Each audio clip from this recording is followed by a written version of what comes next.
बिस्मिल्लाहिर्रहमानिर्रहीम। अस्सलाम वालेकुम नाज़रीन। आज की वीडियो में हम बात करेंगे तहरीक लबैक पाकिस्तान की। जिस तरह से तहरीक लबैक पाकिस्तान जो है ना वो विकटें गिरा रही है, बल्कि विकटें तोड़ रही है। एक तो ना गिराना, दूसरा होता है विकटें तोड़ना।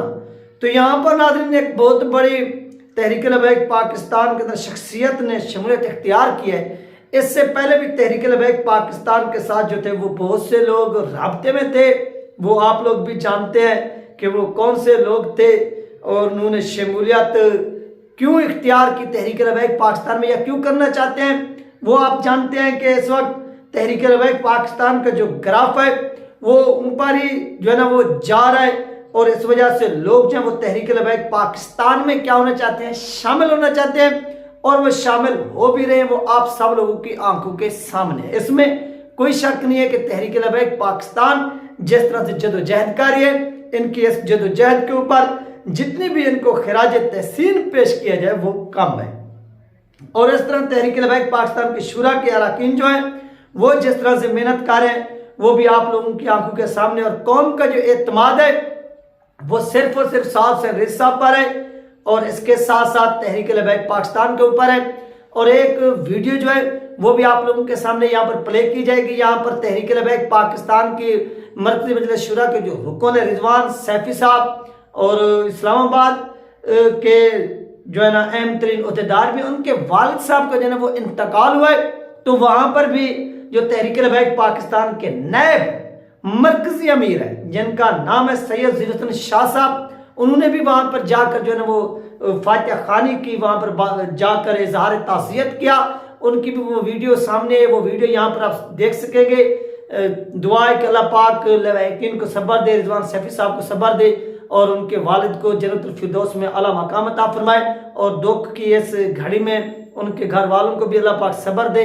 ये सदमा है, और एक दिन सब लोग जो है वो इस दुनिया से चले जाना है। इसलिए जो है ना बंदा कोई ऐसा कारनामा सरअंजाम दे जाए या ऐसा कोई काम कर जाए कि उसका जो नाम है हमेशा जिंदा रहे।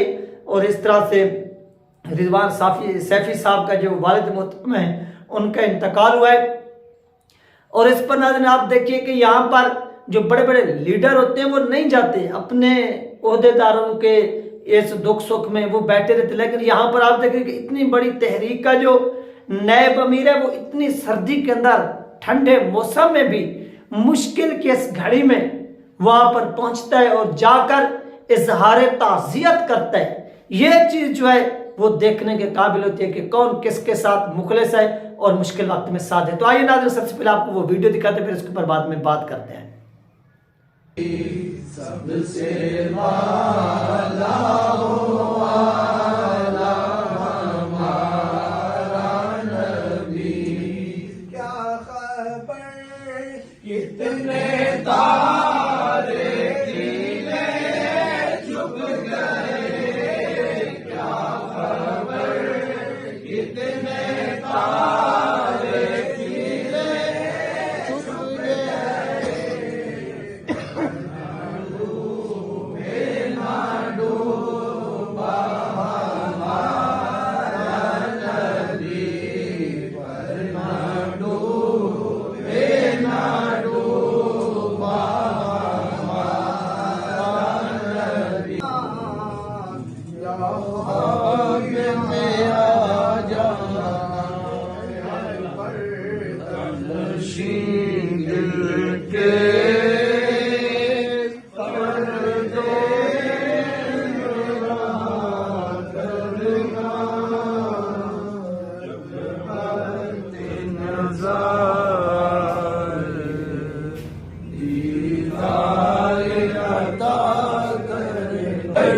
लब्बैक लब्बैक या रसूल अल्लाह, लब्बैक लब्बैक लब्बैक या रसूल अल्लाह, लब्बैक। तो नाज़रीन ये थी अहम तरीन वीडियो जो आप लोगों के साथ शेयर की गई है, आपने मुलाहिजा फरमाया। और दूसरी तरफ से जो तहरीक लबैक पाकिस्तान में एक बहुत बड़ी शख्सियत ने शमूलियत इख्तियार की, उनमें नाज़रीन जिला विहाड़ी ने पीटीआई के जो बहुत बड़े एक सरकर्दा रहनुमा थे और ये नैब सदर भी थे, जिला विहाड़ी से इनका ताल्लुक था। ये सियासी और समाजी शख्सियत है और इनका जो नाम है वो मोहम्मद अली लंगड़ियाल है। इन्होंने तहरीक लबैक पाकिस्तान में शमूलियत इख्तियार की और इसकी शमूलियत में किसका किरदार जो था वो सबसे ज्यादा था या अहम था, इसमें नाज़रीन रुकन शुरा अमीर जनूबी पंजाब पीर सैयद सरवर शाह मोहम्मद सैफी साहब ने इसमें जो था वो अहम तरीन किरदार अदा किया। और इसके साथ साथ नाज़िम आला जनूबी पंजाब पीर मोहम्मद मोहसिन फरीद चिश्ती साहब जो थे उनका भी अहम तरीन किरदार था, जिसकी वजह से ये तहरीक लबैक पाकिस्तान में शामिल हुए। और इसके बाद अमीर डिवीजन मुल्तान मुजैद इस्माइल साहब और नैब अमीर डिवीजन मुल्तान अलामा अमजद रजा सईदी साहब, अमीर जिला पीर सैयद मोहम्मद इस्माइल शाह साहब और कोऑर्डिनेटर उलमा मशैख विंग जिला विहाड़ी मुफ्ती इम्तियाज हसन रिजवी साहब, नाज़िम आला जिला विहाड़ी पीर अहमद अता फरीद चिश्ती साहब ने इसमें शिरकत फरमाई। और PP 230 यानी 230 और 232 के जिम्मेदारान ने शिरकत की। ये आप देखिए कि इस वक्त तहरीक लबैक पाकिस्तान के अंदर बहुत बड़ी जो तादाद है वो लोगों की शामिल हो रही है, क्योंकि इलेक्शन सर पर है। और आप ये देखिए कि बहुत से लोग हैं वो एतराज करते कि नहीं यार इन लोगों को नहीं लेना चाहिए जो न्यू आ रहे हैं, जिनका ताल्लुक PTI से था या नून लीग से था या PP के साथ था। यार देखिए कि उनको आप आने दें, उनकी आवाम के अंदर अगर मकबूलियत है तो आप उनको टिकट भी जारी करें, वो इलेक्शन भी लड़ें, उनको आप सपोर्ट भी करें, आप उनको वोट भी दें। ठीक हो गया। अगर वो जीतते हैं, जीतकर पार्लियामेंट तक पहुंचते हैं, तो याद रखिए इस चीज का जो फायदा है वो सिर्फ और सिर्फ TLP को भी होगा।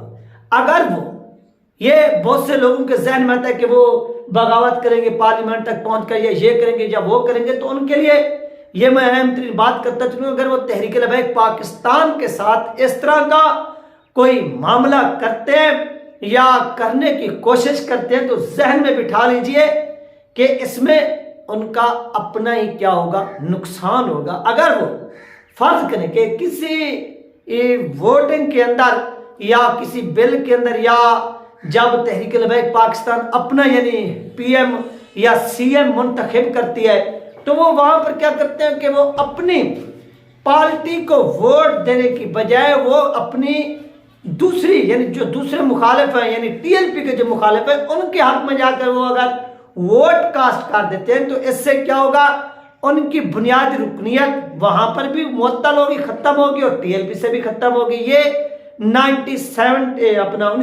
के अंदर नवाज शरीफ ने तरमीम की थी कि जो मिंबर कौमी असम्बली होगा या पंजाब असम्बली होगा जो भी होगा, वो अगर अपनी पार्टी के आइन के खिलाफ मंशूर के खिलाफ वोट कास्ट करेगा तो उसकी रुकनियत जो है ना वो खत्म होगी, मनसूख होगी। और इस तरह आपने देखा कि जब ये अपना इमरान खान को उतारा गया और पंजाब के अंदर करारदाद पेश की गई और अदम एतमाद की तहरीक पेश की गई जिसमें बुजदार को भी यहाँ पर ठुड्डे मार के उठाया गया और बैर फेंका गया, तो उस वक्त जो PTI के 30 मेंबरान पंजाब असम्बली थे उन्होंने जाकर बुजदार के खिलाफ तहरीक अदम एतमाद में वोट कास्ट किया। और इसके बाद उन्होंने क्या किया कि हमजा शहबाज को जाकर वोट दिया। तो उसके बाद इमरान खान और उसके जो साथी थे उन्होंने इनके खिलाफ कार्रवाई की। एक तो अपनी पार्टी से इनकी रुकनियत को खत्म किया, नंबर 2 वो कहां पर गए, वो इलेक्शन कमीशन ऑफ पाकिस्तान में गए और वहां पर जब वो गए तो इलेक्शन कमीशन ऑफ पाकिस्तान ने भी उनको नहल कर दिया, क्योंकि ये पाकिस्तान का कानून बन चुका है। लिहाजा आप इस चीज को परेशान ना हो, इस चीज को देखकर कि ये लोग हमारे साथ बगावत इस तरह से करेंगे। अगर वो आपके खिलाफ वोट कास्ट करेंगे तो उनके खिलाफ जो आपकी यानी मजलिस शूरा है, जो आपका अमीर है, वो कार्रवाई करने का मुकम्मल इख्तियार रखता है। इसलिए आप लोगों ने क्या करना है, परेशान बिल्कुल नहीं होना और आप सुकून के साथ जो है ना वो जिंदगी गुजारे। और अगर जो लोग आ रहे हैं उनको सपोर्ट करें, उनको वेलकम कहें, क्योंकि वो जीतने की सलाहियत रखते हैं। हल्के के अंदर अगर उनका दम खम है तो आप उनका साथ दें, उनके साथ खड़े हो। लिहाजा जो भी लोग आते हैं उनको वेलकम कहें, किसी के ऊपर कोई बात ना करें, क्योंकि इससे आपकी तहरीक मजबूत होगी और लोगों से आने से आपके जो वोट है वो भी बढ़ेंगे और आपके लोग अगर पार्लियामेंट तक पहुंचते हैं तो आपकी जो ताकत है वो दुगना होगी। ये चीज आप अपने जहन में बिठा लीजिए। ये दिन अपडेट जो आप लोगों के साथ शेयर की, इंशाल्लाह मिलते हैं नेक्स्ट वीडियो में।